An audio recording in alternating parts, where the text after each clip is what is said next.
عندنا. A is CV, consonant vowel.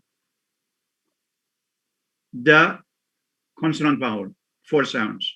Na, consonant vowel, 6 sounds. Now this is reduced to look at the type of change, sound change. What happens here is that the da is assimilated. Anna, anna, right? 4 sounds. 5 sounds. Yeah? Anna, yeah. The D has disappeared. It's assimilated. Yeah. It's assimilated.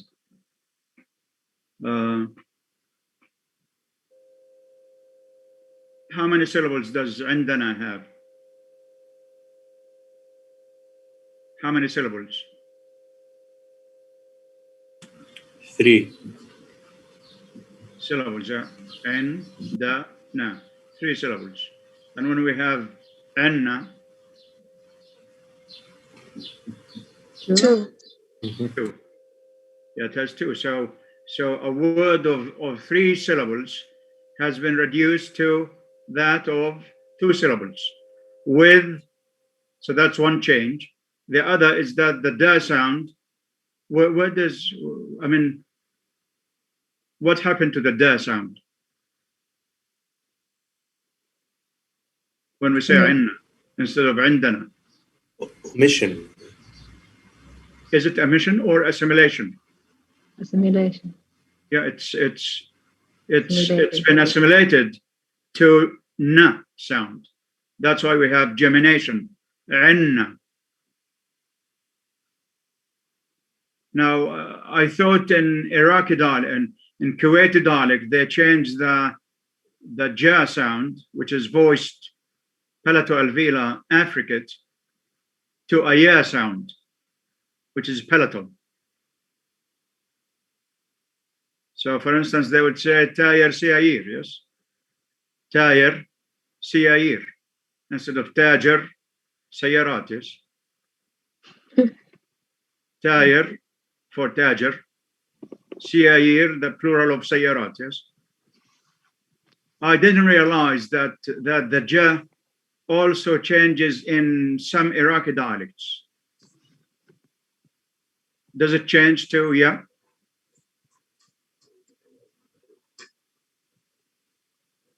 Yeah. Do we have any native speakers of Iraqi dialect?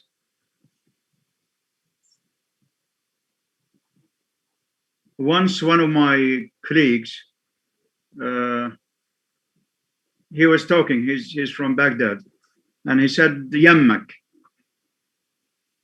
Yeah? Yammak. He said yammak. So I asked him, do you change the ja sound to ya in Iraqi dialect? He said never. He wasn't even aware that this change, took place. Now yammak has 2 changes. The ja sound, which is jambak here, it's janbuka. Yeah. The ja sound has changed to ya, and then yammak. It's not janbak. Janbak. 2 syllables. Yammak. Yammak here is, the noon has changed to ma, and the same applied to ba, or the ba was dropped. Yeah, so many changes. If we examine carefully dialects, we find that they have undergone a lot of phonological and phonetic changes. So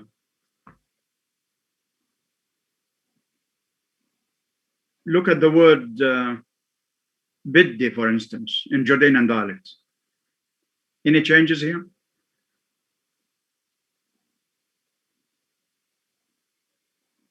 Where does that come from?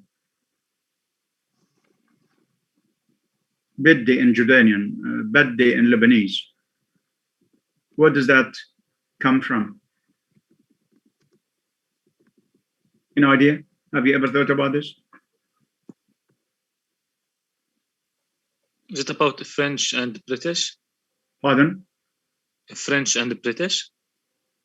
No, I mean, my question is, where does this word come from when we say biddi? I mean, as native speakers of dialect, sometimes we don't think about phonological rules or processes. Now, it's originally biwuddi. So biwuddi has changed to biddi. So the waw has been dropped. Biwuddi. And in tribal dialects in Jordan, we say wuddi. So wuddi is the base. Biwuddi, that means biwuddi, yes. And in English, of course, it's wood. Yeah. What would you like to have? Wood. Right. Now, phonological processes. What's wrong with this? First, we have metathesis, and that's the transposition of speech sounds. We transpose the position of one C for another. So in a word like tragedy, sometimes foreign language learners and even natives tend to say tragedy.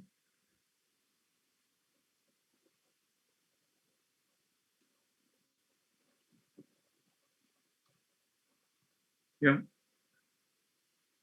Tragedy. Tragedy goes to tragedy. Relevant. Relevant. Relevant goes to relevant. Ask, British ask, American ask goes to X. Think about the reason why such changes take. Why do we transpose some sounds in these examples? X. Why is it X, not N? Ask. What's wrong with ask? Sa is alveolar. Ka is oh. Ka is velar. X. Ask. Is it easier to have ka sa than saka? Which one is easier, you think?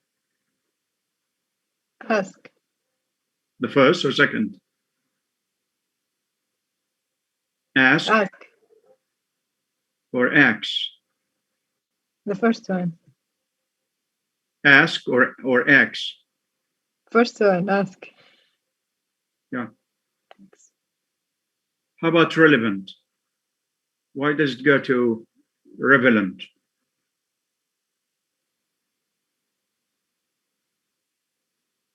Relevant.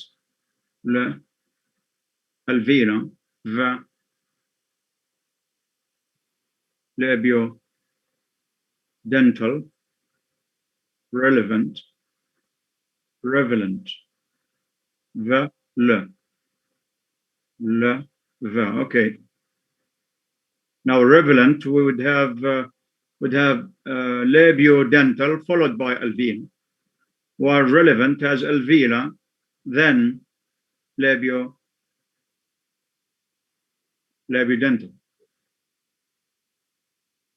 Think about these.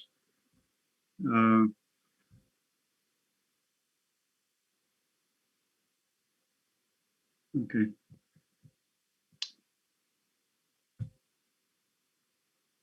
Epenthesis. That's the insertion of an extra consonant within a word, such as the P. Now, this consonant, the passer consonant, may be written in orthography, spelling, and may not. So in this case, something doesn't have the consonant as part of the orthography of the word.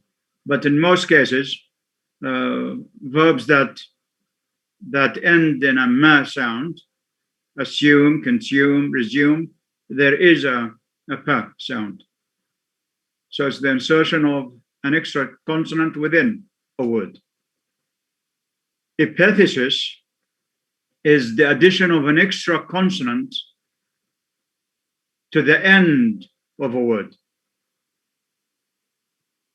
usually after a final na or sa.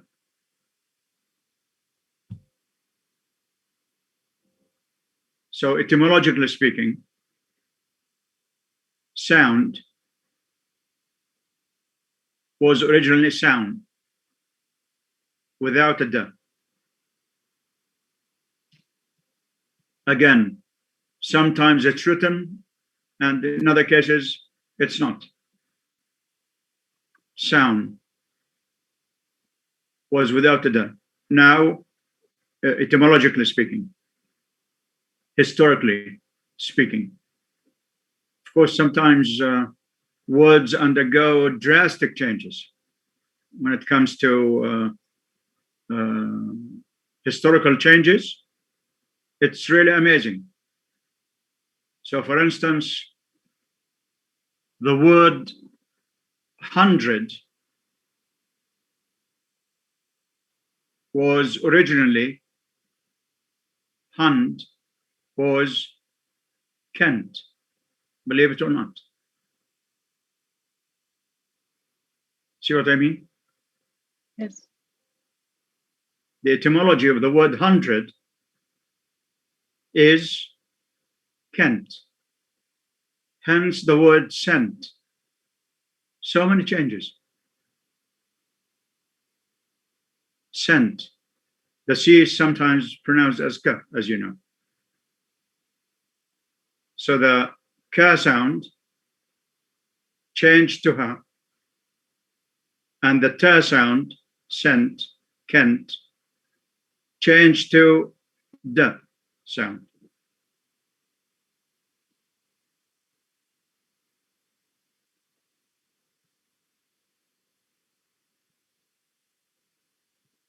So it's interesting to check the etymology of English words, especially English words, because 75% of English words are loan words. 75%, 3/4 of English vocabulary are loan words. They come from foreign sources. This is why it has so many irregularities, inconsistencies. Irregular noun, plural noun, irregular verbs, irregular adverbs, irregular comparative forms, etc. Irregular spelling, irregular pronunciation. It has so many irregularities because it has undergone drastic changes. Right. How many other more? Okay. Let's have an exercise here. Where's assimilation? Now, assimilation, I mean, I did send you the material here. Now, what is assimilation? It is a process a phonological process whereby two neighboring sounds or two adjacent sounds become either similar or identical. Similar either in voicing, so a voice may go to voiceless, or vice versa. And the second is where two sounds become one and the same. They become identical. So in the word regular, if we add in, a prefix, the prefix in, we don't have in regular. What do we have? We have irregular. So the n and ra become one and the same, not only in pronunciation, but also in spelling. Irregular, illiterate, illiterate,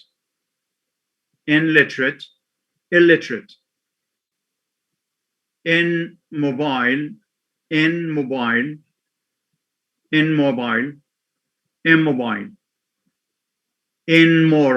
immoral. So they become one and the same. They have the same action of vocal cords, same place of articulation, same manner. This is why we call it idgham in Arabic. Idgham. We have idgham when two sounds become one and the same. We call this idgham. If they become similar, say southern, voiceless goes to voiced, or voiced to voiceless, like newspaper. The news goes to newspaper. Then that's similarity. Now, when two sounds become identical, we call this in Arabic, we call it idgham, full assimilation. That's full, complete assimilation.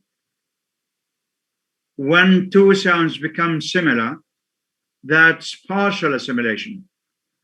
So English uses complete assimilation and partial assimilation.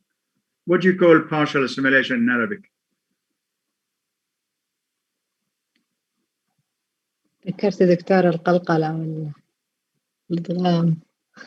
القلقلة is to do with the production of certain sounds, not changes, that sounds undergo.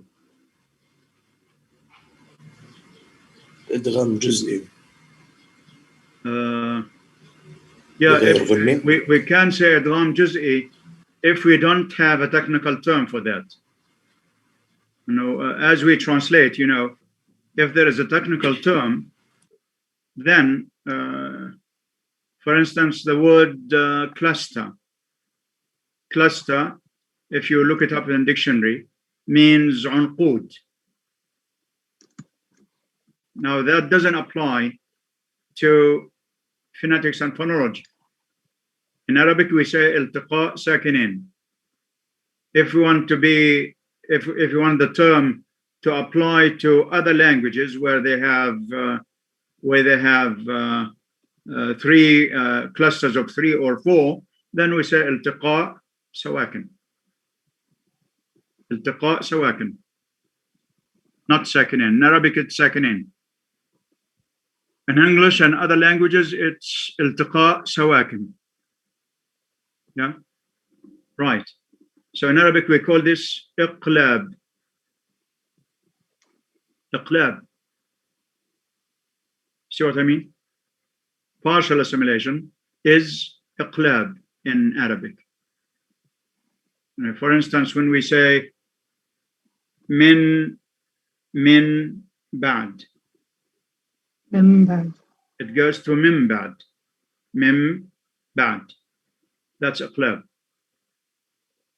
Mim ba'd. Yeah, mim ba'd. What else? But in case of عن ما, that's assimilation. عما إدغام. عما. أن لا ألا ألا. Right. Let's have an exercise. Let's do this exercise. How many allomorphs does the ed suffix have, and what principle governs the choice of suffix? دكتور You said that الألومورفز language is rule governed. Language is rule governed. This is one of the major characteristics of human language. Is that it's a system, so it's rule governed. It's governed by rules. So how many allomorphs does the ed suffix have? 3 3 allomorphs, which are تا sound دا sound ed sound. okay, very good. Now we call these allomorphs. What are allomorphs? They are different phonemic shapes of the same morpheme. So we have a morpheme. The D or ED means past tense. So it's a morpheme. It's meaningful. Okay. Now, some morphemes, like the D or ED, the S or ES, have more than one phonemic shape. In other words, they are variants, different forms of the same morpheme. So phonologically, they differ in pronunciation, but they have the same meaning. See what I mean? Yes. So allomorphs, allo means variant, morphs, different. Morphs means forms. So allomorphs are different or variant forms of the same phoneme. So let's add the morpheme, the past tense morpheme to each one of these, and see how many allomorphs it has. Who would like to do number 1?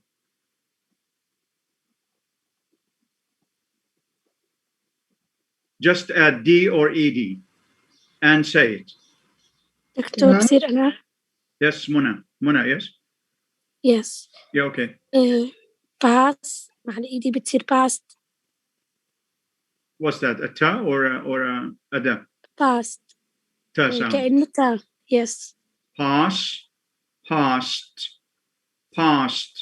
So it has exactly the same pronunciation as PAST.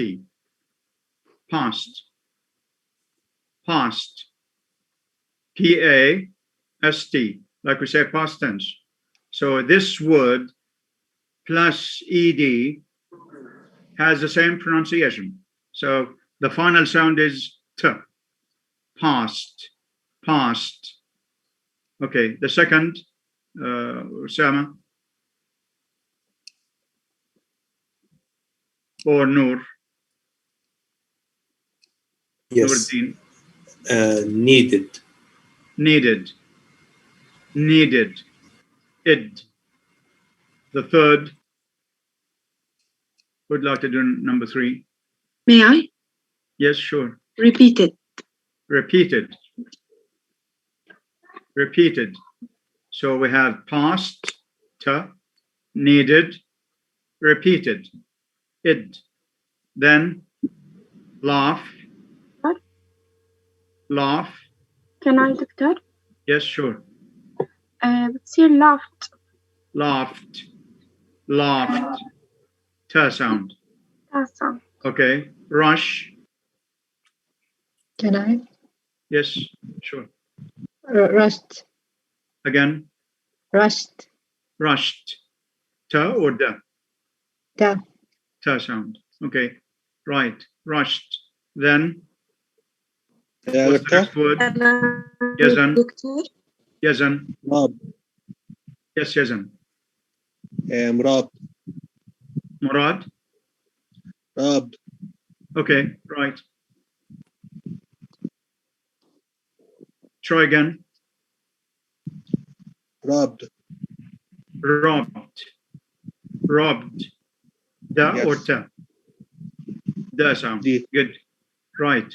Then, Yeah, I doctor. Amjad. Moved. Again. Moved. Moved. Da. Last word.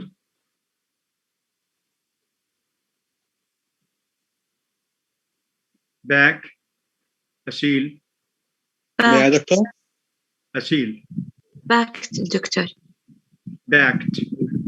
Backed. Backed.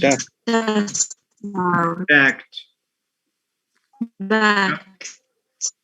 Back. Backed. Ta sound. So pass has a ta sound. Laugh.